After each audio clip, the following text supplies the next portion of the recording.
We could be friends. I just won't give you any like contact info so you can't stalk me. It'll be fine. Why would I stalk you? I mean, have you looked at me? So what was that supposed to be? Huh? Is this a job interview? Game can be a bit of a mindfuck at times. I mean, think about this. Your goal is to get along with the girl, but you have to engage in a frame battle to do so. That sounds pretty confrontational, right? And how is it that the nicer thing to do than compliment the girl is tease her? That doesn't make any sense. But we do know it's the case. We know that frame control and passing shit test is one of the best ways to establish value. It's also one of the things that girls enjoy the absolute most, strangely enough. But the ability to have good frame control and to pass shit test is not something that just comes naturally to most guys. It is a struggle. And you can always tell an advanced guy from their ability to hold the frame, but without forcing it. To lead without being pushy. So what I want to show you right now is a clip from inside Verbal Game Academy of me talking to a girl who has a particularly thick frame. And by thick frame, I mean she has a strong sense of identity, strong sense of confidence in who she is, and she's not gonna give in so easily. And you're gonna see at the start, she's giving me shit tests. By the end, she's qualifying and I've given her some shit tests. So I want you to have a look at that because that's the key to advanced, holding your frame in the right way. Excuse me. Hi. I have to say, I absolutely love your look. So where we start this approach is with a girl sitting down. She's, I think, like reading a book, having a glass of wine, has her earbuds in. She's one of those in the like, don't mess with me kind of mode. And looking very kind of like classy, elegant, kind of like the type of girl that even when she's sitting alone, most guys don't actually even approach because she looks intimidating. Excuse me. Hi. I have to say, I absolutely love your look. So very like elegant, Miami, but not quite. I'm guessing I have to go in a minute. Actually, I don't know. You and I might not get along, but I feel like you won't be boring. I'm not boring. Okay, I'm not boring. Which technically you could say is her qualifying herself to me, except the way she said it is a very cocky, like, I'm not boring. As in like, you silly boy, there is no way I would possibly be boring. So it's a bit of a cocky, I'm not boring, as opposed to a qualifying herself to me, I'm not boring. Although it is a good thing. It's a good sign in general, as opposed to I am boring, and trying overtly not to qualify would be a far worse one. I appreciate that. Hey, I'm Todd. What is your name? What was that? Todd? Todd, nice to meet you. Do you mind if I join you for a second? I have to go in a second though. So that means you're either like incredibly cool or incredibly dangerous. I'm not sure which. Probably both. When you are with a girl sitting down, please sit down and do what I did, which is 1, false time constraints really useful. 2, absolutely keep talking as you sit down. It's critically important for seated sets, so please do it. Fair enough. So you're kind of spicy. And that's a shit test, right? You're kind of spicy, right? It's okay to give girls shit tests. I just know what I can put on a plate, and that makes me feel confident. Oh, all right then. She goes, I just know what I can put on a plate and that makes me feel confident. All right, so that is extremely cocky. When girls are extremely cocky, feel free to point it out to them. Never, ever in a mean way or a confrontational way, but in an amused way is quite good. It doesn't mean I have to be smug about it. Just slightly confident. That is one of the most arrogant statements ever. I'm like, oh, you're kind of arrogant. You're like, no, just confident, because I'm so amazing. And so modest. I'm not listening out to things. Okay. So you live in Miami? Half the time. I live in Miami half the time, New York half the time. Okay. Well, you're almost kind of my neighbor. You're at just far enough where like I'm if you, a little brother. you're my little brother, yes. Fair enough. Cold, very conservative, but very educated.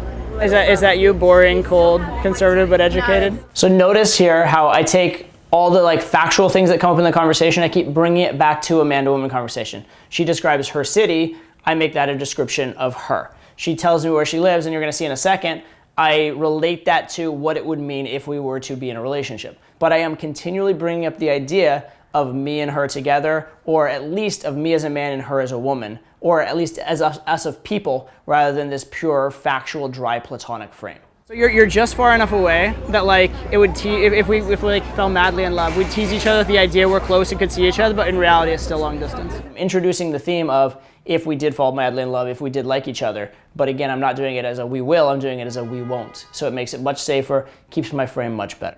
It's perfect. It's not as long as it could be.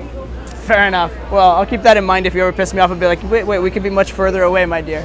It's subtle, but who's chasing whom, right? What is the frame of everything I'm saying? Everything I'm saying is from a high value frame, the idea that she would like me, she'd be the one wanting things to happen, I'm the one wanting things not to happen. But again, I am constantly bringing up the man to woman. That part is constantly being introduced into the conversation. Like, I feel like, I know what this says about me. When I was in Boston, almost every girl I dated went to Harvard. So like, that's something guys would say is like, ha ha ha, look at me, I'm so cool.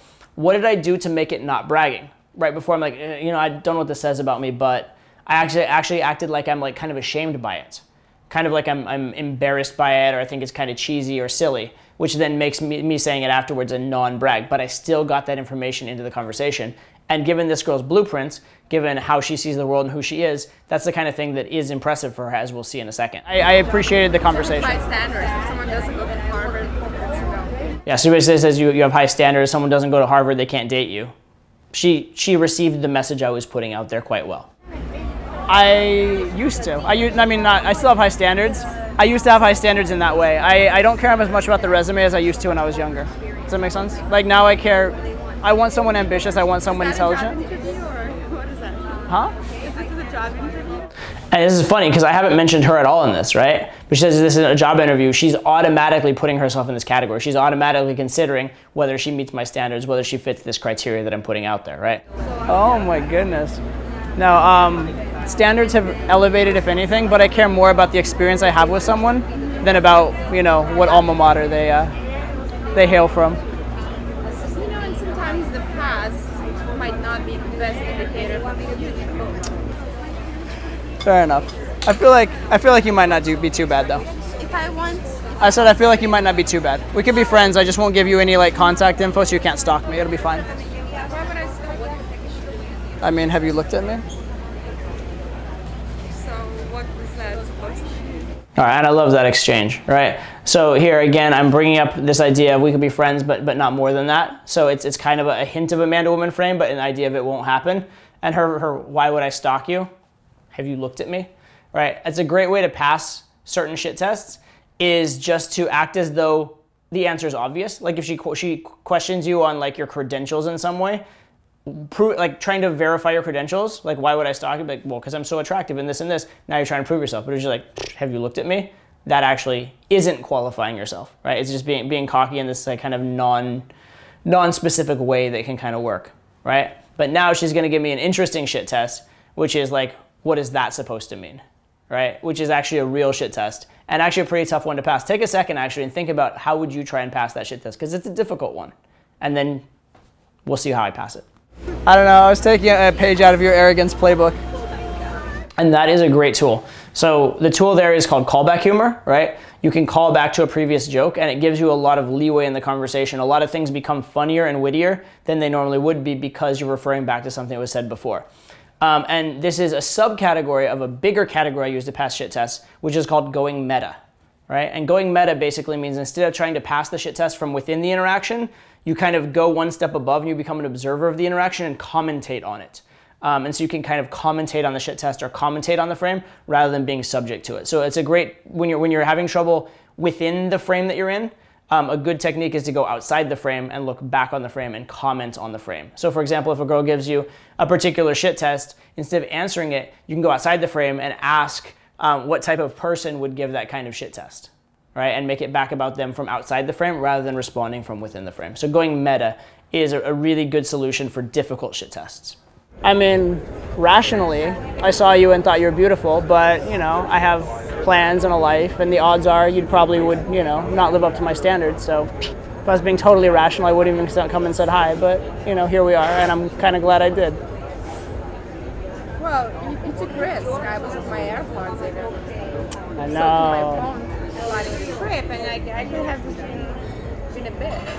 And so here, she's indicating that me coming and talk to her was a big risk, which is, again, not the way I think as someone who's talked to a lot of girls and is very comfortable doing it, but that's the way most people in the world think, right? She has a very typical high-value social narrative going on here, right? And that high-value social narrative is like, don't get embarrassed socially. And she would be probably mortified to be socially embarrassed. And so this is a big thing for her. I was at my AirPods, I could have been a bitch to you, etc. And actually, that's why most guys don't approach girls like this, is for that exact reason. She looks like she'll be a bitch to you, right? And so she is commenting very much on how most guys would be. But the fact that I'm not troubled by that actually is one of the ways in which I am very high value. No, and had you done that, I would have had to go jump off a building afterwards, so I'm glad you I didn't. would just like walked away, having even less faith in women. Yeah? And so back to the shit test of that I don't have any faith in women, right? Which, again, she's gotten what I've put out there, right? Because I've said, I don't know if I can trust you, I don't know. She's listened, she's hearing the frames, and she understands my disqualifier, but she's had it sort of teasing on it, sort of giving me a shit test about it. Women species. I have a lot of faith in women. I just have a lot of faith in women to act like women. You know what I mean? Not everyone, not each of them acts that way. I hope you act like a woman at times. What times? Well, I mean, granted, we've only just met, so let's take it slow. But were we ever to become intimate, I hope you act like a woman during that time. And if there was any doubt over the man-to-woman nature of this conversation, I have eliminated any doubt whatsoever there. So I hope you enjoyed that clip from inside Verbal Game Academy. There's obviously much more where that came from, and you can find the whole course at verbalgameacademy.com. And a quick word on the Verbal Game Academy. This is a course that's been 2 decades of research and development, plus multiple years in the shooting process. So I've actually really poured my heart and soul into it. And not only is it digital content, but it's also a lot of time with me, answering your questions, on calls, giving you missions. I really take you by the hand and lead you through the entire process of learning game and learning exactly what to say and how to communicate with women. Everything I know is inside this course. So check it out at verbalgameacademy.com. And again, there is a special offer on it for a limited time only, so you're definitely going to check it out very, very soon. Please don't miss out. All right, I'll see you there. I'll see you on the next video.